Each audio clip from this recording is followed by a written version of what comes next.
And I've known you for a long time, and I want to ask you a fun question, which is, what's something that you would have liked to say when you were president, but you couldn't, and now you can?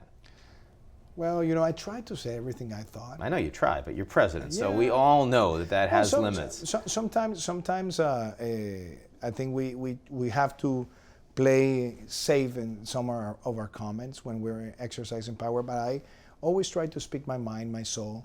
But if there's one thing that maybe I believe I should have been maybe more vocal in the war on drugs, I would have said that countries like Colombia do a lot by trying to contain the supply.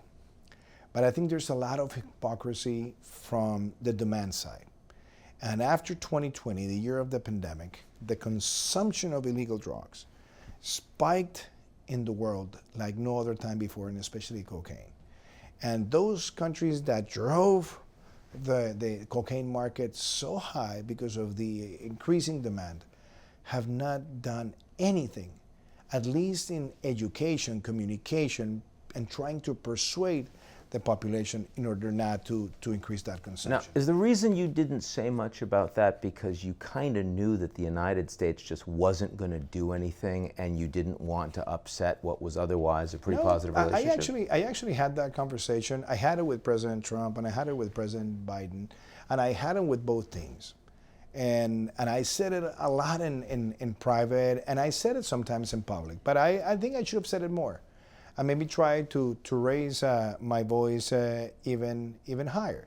And another thing that maybe I also said it, but I want to take this opportunity to say it louder, is that when it comes to migration around the world, we've seen a lot of pledges, few disbursements. Yeah. A lot of countries say they are willing to support the migrants, but when it comes to the real McCoy of putting the money into the needs of the people, they don't disperse the money as fast as they should.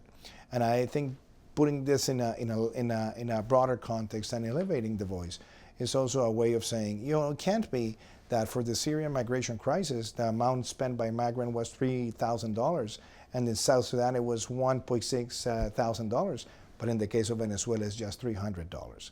Those kinds of things have to be said, and have to be said louder. And I'm trying now, with the new roles that I'm playing as an academic, but also as a speaker, and at the same time participating in world debates, that those things have to be addressed. Otherwise, we're going to leave in Latin America the biggest migration crisis in the world, basically unfunded to attend the needs of so many people.